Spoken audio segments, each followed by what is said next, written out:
It's Wisconsin Today. I'm Kate Archer-Kent. And I'm Rob Farrett. Yesterday, a leaked preliminary U.S. intelligence report suggested that American strikes to the Iranian nuclear sites did not significantly set back Iran's nuclear ambitions. The Trump administration contests that claim, saying it's flat out wrong and released by, quote, a low-level loser in the intelligence community. As the conflict unfolds between Iran and Israel, and U.S. officials issue warnings on heightened threats from Iran, an organization founded in Wisconsin has been a watchdog of Iran's nuclear capabilities for decades. Data and research from the Wisconsin Project on Nuclear Arms Control is being used by governments and media outlets across the globe. Established in 1986, the organization aims to stem the spread of nuclear proliferation and other weapons of mass destruction through research and advocacy. Valerie Lindsay is executive director of the Wisconsin Project on Nuclear Arms Control. Valerie, welcome to Wisconsin Today. Thank you so much for having me. The big question for the U.S., for Israel, so many others is how much impact did these strikes have on Iran's nuclear weapons development programs? At the Wisconsin Project, how do you try to answer that question? Well, right now, for those of us who are not operating with classified information, it's impossible to answer that question. I think there's been a great focus on, or it's easier to focus on the success of the military strikes. So did the bombs release in the right place? Did they hit their targets? Did the bombs go off in the way they were expected to? And so you have the assessment on that side. The assessment of whether the Iranian nuclear program has been obliterated, damaged, how far it's been set back, that is not something that at this point we can really ascertain because of questions about how much of the equipment and of the material was damaged through the U.S. strikes and through the Israeli strikes that have been going on since June 13th. Looking at a longer time horizon here, part of your job there at the Wisconsin Project is trying to figure out what, if anything, Iran is doing with nuclear power or nuclear weapons development. This is something that countries with acknowledged or unacknowledged weapons programs don't want to share with the world. What do you do to try to get information that a government like Iran doesn't want out there? Well, we conduct investigations using open sources. So we are looking at information that governments put out. We're looking at sanctions notices. We're looking at trade data. We're looking at shipping information.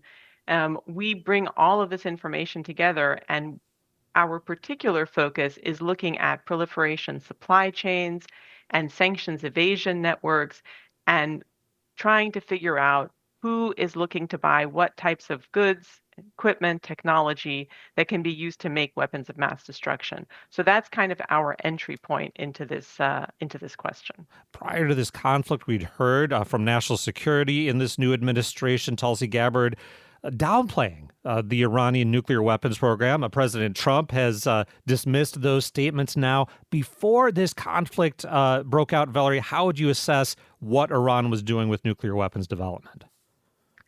I think we have to distinguish here between what Iran was capable of doing and what Iran's intentions were. So Iran has been capable, in our assessment, for some time in being able to make nuclear weapons if it decided to do so. The question was, had it decided to do so? And until very recently, the assessment of the U.S. intelligence community was that it had not.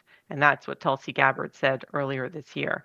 Now, Israeli intelligence in the last few weeks has come out indicating that that decision has changed. It's not, as far as I'm aware, the United States has not publicly released similar intelligence. But there's no question that based on the capability, the material, the expertise, everything that Iran had accumulated over decades, that if there had been a decision to make nuclear weapons, Iran would be capable of doing that from a technical point of view. Valerie Lindsay is with us, executive director of the Wisconsin Project on Nuclear Arms Control. Valerie, I wanted to talk to you about the organization you direct. People are listening here in Wisconsin. Why is there a Wisconsin Project on Nuclear Arms Control? What's the history there? Well, almost 40 years ago, a law professor at the University of Wisconsin-Madison named Gary Milholland, who had worked as a judge on the Nuclear Regulatory Commission, had an idea that more needed to be done to prevent to prevent proliferation, to prevent countries from building weapons of mass destruction. And so he created the organization and with the mission of stopping the spread of these weapons by stopping trade in items that can be used to make them. And we've been working, with that mission ever since. And who are your customers for this information? Who is looking to the Wisconsin Project now to understand what's going on with nuclear proliferation? Well, we have the usual consumers and the media and, of course, the public. What we try to do as a nonpartisan research organization is provide data, information that is helping people understand sort of security risks. So we don't have a particular political agenda. We do also a lot of work with the US government, bringing our information and our analysis to countries around the world, working with export control officials in over 40 countries to do training to help them understand how to prevent proliferation by understanding a little bit more about who they're trading with. And Valerie, growing up in the 80s, I got to say, as kids, we were very concerned about nuclear war and the potential for it. I think that concern has faded. Can you make the case to people listening now that we should be paying attention to the risk of nuclear proliferation, even thousands of miles away in countries like Iran and Israel? We should absolutely be paying attention to it because these are the world's most destructive weapons. And even a country like North Korea, which has sort of faded from the headlines in light of everything else that's going on, has the ability to deliver a nuclear weapon to the U.S. homeland. So there are a number of countries that are not friends of the United States who have the ability to make and deliver nuclear weapons, and we should continue to take that threat very seriously and invest in all different means that we have at our disposal to lessen that risk. So that includes everything from diplomacy to sanctions to, if necessary, things like the military strikes that we saw over the weekend. Valerie, thanks for joining us today. My pleasure. That's Valerie Lindsay, Executive Director of the Wisconsin Project on Nuclear Arms Control. She's Executive Editor of Iran Watch, a website she created in 2003 to track and analyze Iran's nuclear and missile programs.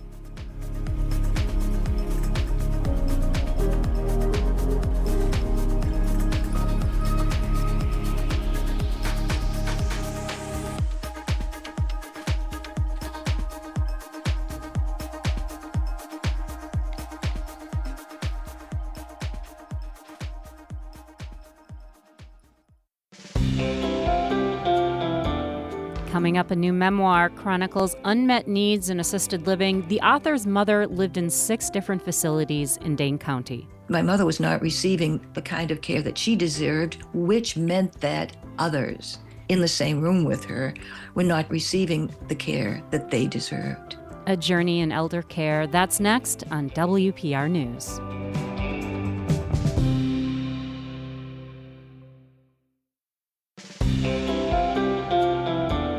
This is Wisconsin Today. I'm Rob Farrett. And I'm Kate Archer-Kent. Caring for an aging loved one at the end of life can be complex and confusing. For one adult daughter, it was fraught with unmet needs in assisted living facilities and in hospice. As Judy Karofsky's mother approached her 100th birthday, she had lived in 6 assisted living facilities in Dane County, while Judy had stayed by her side to the end.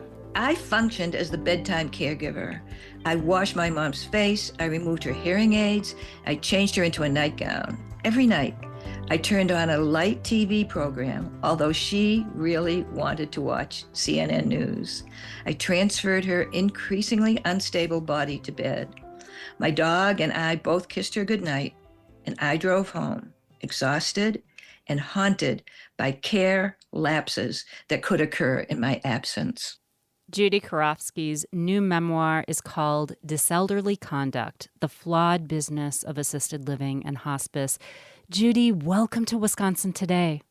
Kate, thank you for asking me to share this topic with your audience. Your mother died just shy of her 100th birthday. Can you tell us about Lillian Deutsch and what she was like?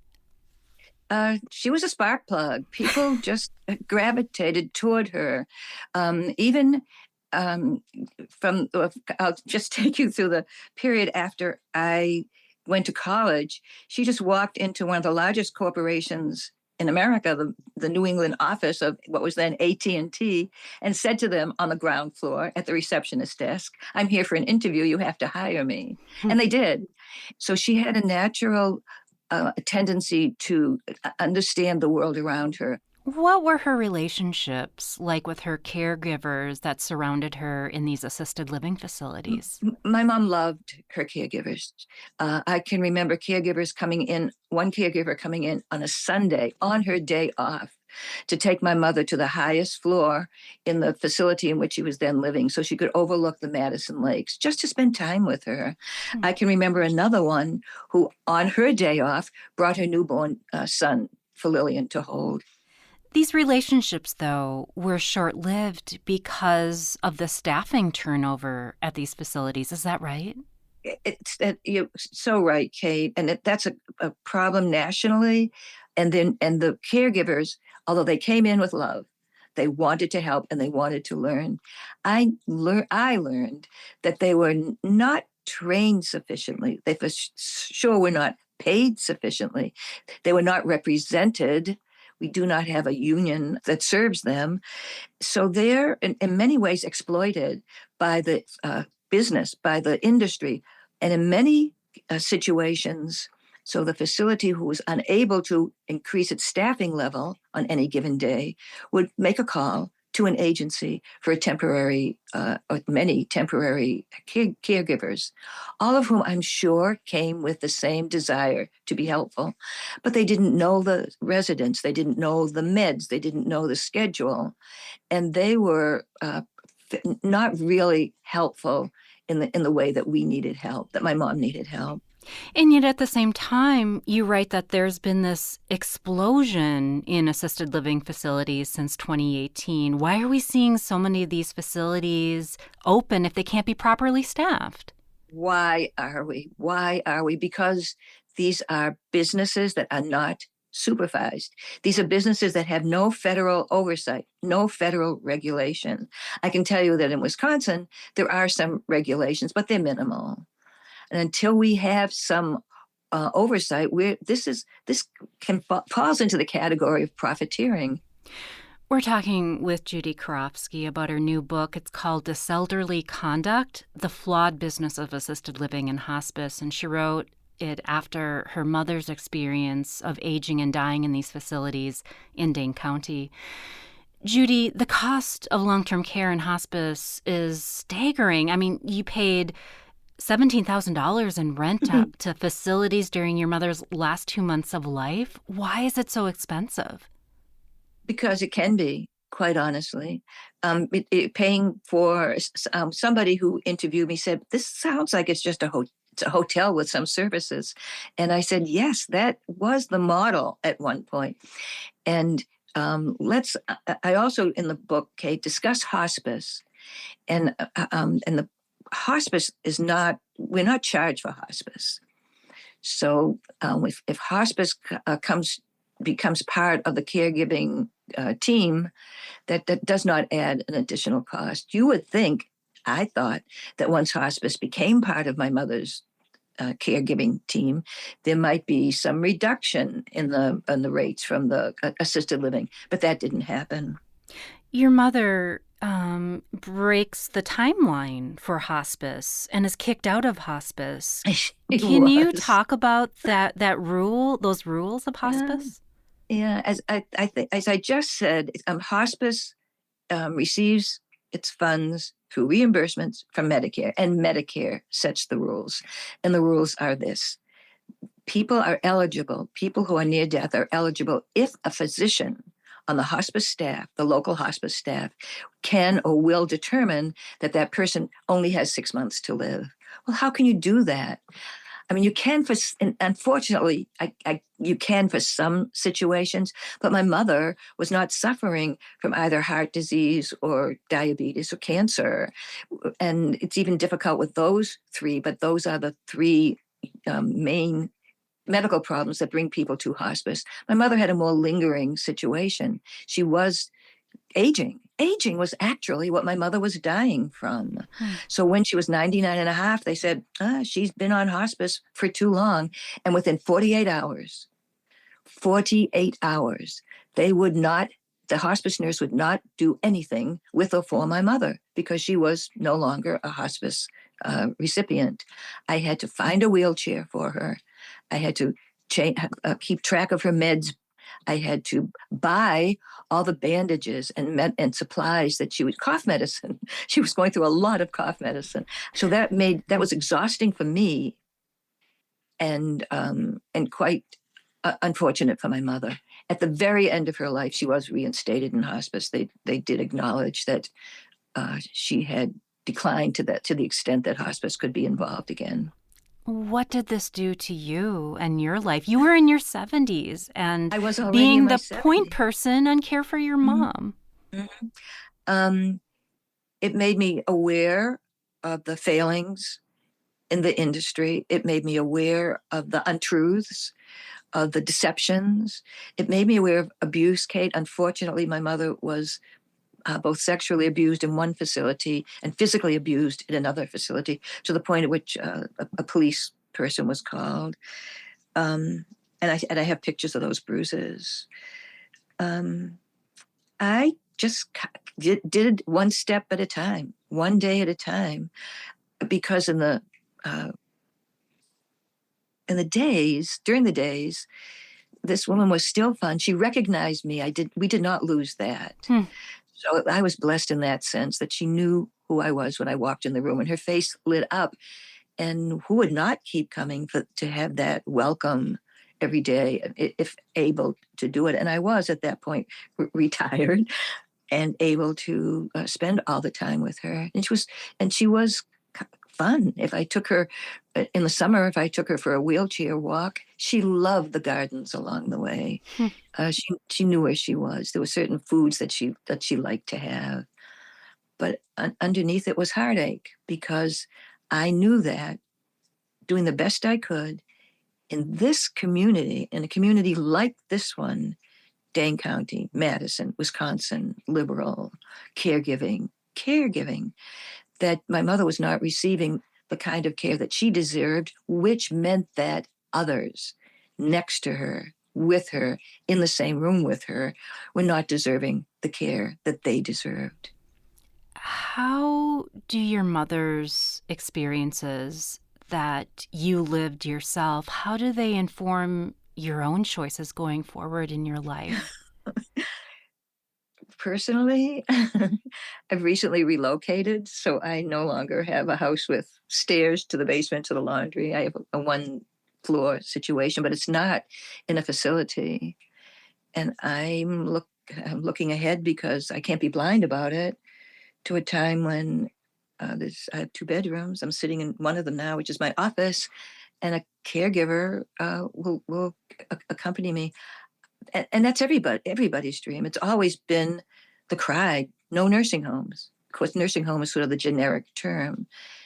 And included in that is the sense that people also do not want to have to go to assisted living. But the time comes, and I listened after my mother had her stroke, and I had no choice.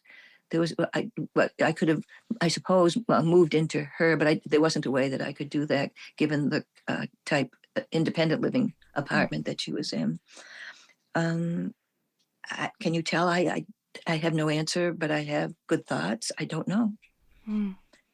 And my hope is that those who are faced with a decision more timely than I am will pay attention and say, this is not what we can or should be doing. Judy, thank you for sharing your story, and thank you so much for joining us. I'm so grateful to you for bringing this issue to light to your audience today, Kate. Thank you. That is Judy Karofsky. Her new memoir is called Disorderly Conduct, The Flawed Business of Assisted Living and Hospice. Coming up, visit the MAC, the Monroe Arts Center, as it marks its 50th anniversary as an art hub in southern Wisconsin. MAC is for everybody. We just need to make sure that we have all the right menu options so that we can engage our community. That's coming up next here on WPR News.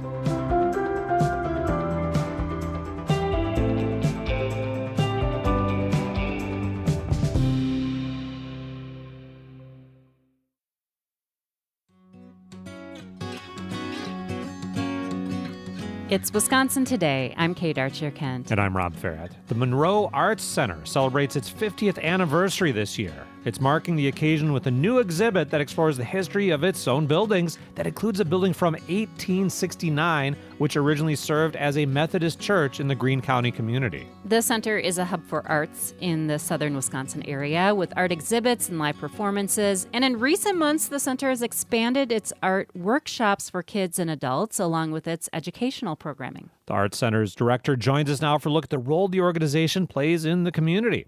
Marie Perry is executive director of the Monroe Arts Center. Marie, welcome to Wisconsin Today. Thank you for having me. I want to start with this 50th anniversary exhibit, looking at the buildings that the Arts Center uses, and they look pretty cool. Can you tell us a little bit about why they're important to the history of Monroe? Absolutely. So one of the most fascinating things about how Monroe Arts Center developed is really from the community. In 1974, we had the old Methodist church that was going to be raised here, and now is the central performing arts center for the Arts Center here.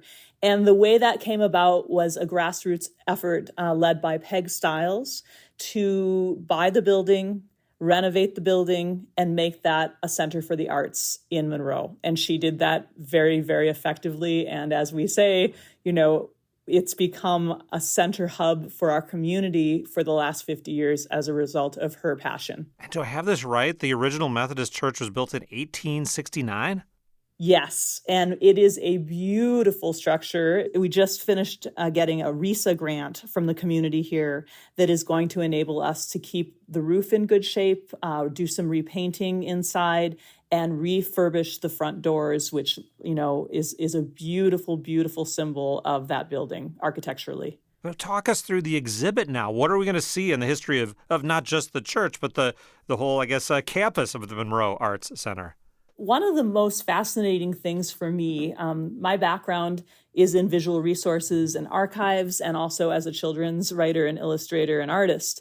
And, so when you're coming into an art center and looking at their archives, their records, and trying to plan a show like this, you want to have a sense of the community that built it, what this arts center stands for. We went through newspaper clippings. You will see, from the early stages, the first board of directors that formed, Peg Stiles' first leader as being a director of the Arts Center. You will see the rose window that we have as our logo being pulled out and refurbished and put back in with renovations with the church initially.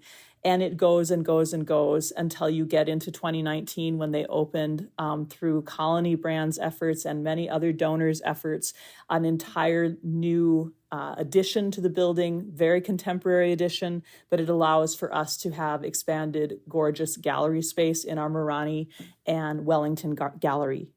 Now, that's some of the history. I want to turn to the present day now. And I have to admit, Marie, when I think of an art center or museum or gallery, I think, well, that's a place I go and I look at some art and then I leave. And it seems like there's a lot more going on there to bring the community in and do a lot of interesting, cool community stuff. Can you talk about that basic attitude? Yes, there is art on exhibit, but there's a lot more. Absolutely. So we really want the community to be in our space. If that means that you're coming in to see a free gallery show and absorb what we are seeing regionally or even nationally from artists, we welcome you from Tuesday through Saturday during our hours. It's a rainy day, it's a nice day, you wanted to go downtown, you want to spend an hour up here, that's definitely an option. But we're also a center for the performing arts. So currently during the summer, we have our summer series, which are free concerts on the lawn on Wednesdays. And then as we get back into our next season, which runs about 9 months, we open in September, we are doing everything imaginable on our main stage. We are so excited to have our season opener. We will be welcoming Joseph Huber, who is a Milwaukee artist, to our stage on September 13th. And usually then once a month after that, we have a main stage act. So those are offering great opportunities as well as family and kids series that we offer on Saturday mornings, so that we're really engaging with every generation.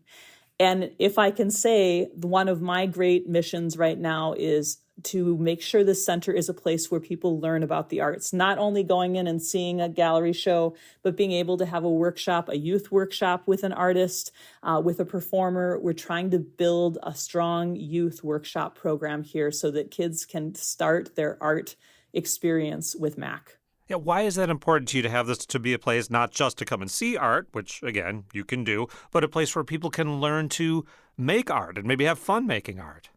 Being a children's writer myself, an illustrator, I have a big background in education. And honestly, when I think about what it took over my lifetime as an artist to mentor myself, that's every artist's story. And if you don't have somebody from the beginning when you're young, just like if you play sports, right? To get good at something, you've got to start early. Otherwise, you're not even going to know that something that stirs your soul exists. And if we can do that here with different artists and giving different opportunities, whether it's visual arts, it's creative writing, it is music, it is theater, whatever we can come to spoon-fed that initial experience, or offering grant-related experiences in the schools so we can bring a performer into our local school system here, so that some of those kids, that's their first taste of live theater. If we can stir the soul that way and make sure that they're aware we have these programs, we have these offerings, it's going to start something that maybe you wouldn't even know you could start. We don't all have to be artists, right? We don't all have to decide that we're gonna do this professionally. But there's a huge place for hobbies. There's a huge place for enjoyment from the arts and being a patron. So MAC is for everybody. We just need to make sure that we have all the right menu options, so that we can engage our community. Marie Perry is with us with the MAC, the Monroe Arts Center, marking their 50th anniversary this year. Marie, what is your vision for the role of the Arts Center as a part of the Monroe community? Absolutely. Monroe is probably about an hour out of Madison. And so to make the choice to go into Madison to have some of the experiences a larger city can offer in the arts is something that I think we have a place to do here in southern Wisconsin. We have Illinois rural areas that can easily feed into our spaces here.